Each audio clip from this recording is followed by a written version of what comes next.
नबी पाक सल्लल्लाहु अलैहि वसल्लम ने फरमाया, ए अली, जब शाबानुल मुअज्जम की 15वीं रात आए तो फरमाया कि इस रात जो शख्स 100 रकत नमाज पढ़े नफल, और हर रकत में सूरतुल फातिहा के बाद सूरतुल इखलास 11 मरतबा पढ़े, और फरमाया कि ए अली, अल्लाह उस नफल पढ़ने वाले बंदे की हर वो हाजत पूरी करेगा जो बंदा इस रात अपने रब से मांगेगा। और फरमाया कि अल्लाह उस बंदे के लिए 70,000 फरिश्ते भेजेगा जो उसकी नेकियां लिखेंगे और उसकी बुराइयों को मिटाएंगे और उसके दर्जात बुलंद किए जाएंगे।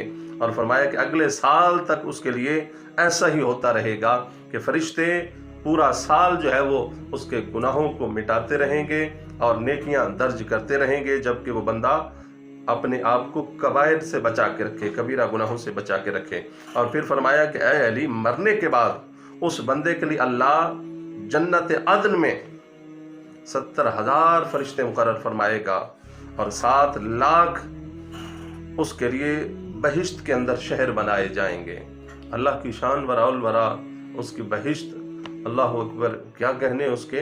तो फरमाया 7 लाख शहर उस बंदे के लिए बसाए जाएंगे और उसमें महल्लात, उसमें बागात होंगे।